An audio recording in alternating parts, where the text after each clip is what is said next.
সম্পূর্ণ কালো পোশাক, গলায় বেশ কয়েকটা হার, হাতে স্টিক। এই সাজেই প্রথম ভারতীয় পুরুষ হিসেবে মেট গালার মঞ্চে ধরা দিলেন শাহরুখ খান। তার এই লুকে মুগ্ধ অনুরাগীরা। মেট গালায় অংশ নিতেই রবিবারে নিউ ইয়র্ক পৌঁছে গিয়েছিলেন কিং খান। সমস্ত জল্পনার অবসান ঘটিয়ে তখনই পোশাক শিল্পীর টিমের তরফে জানানো হয়, বেঙ্গল টাইগার সব্যসাচীর সঙ্গে জুটি বেঁধে মেট গালায় তাক লাগাবেন শাহরুখ খান।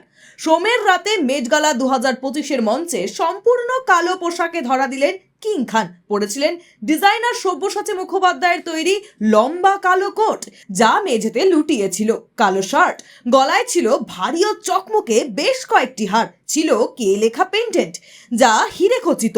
হাতে ছিল বেশ কয়েকটি আংটি, এর সঙ্গে ছিল স্টিক। কিং খানের এই লুককে অন্য মাত্রা দিয়েছে।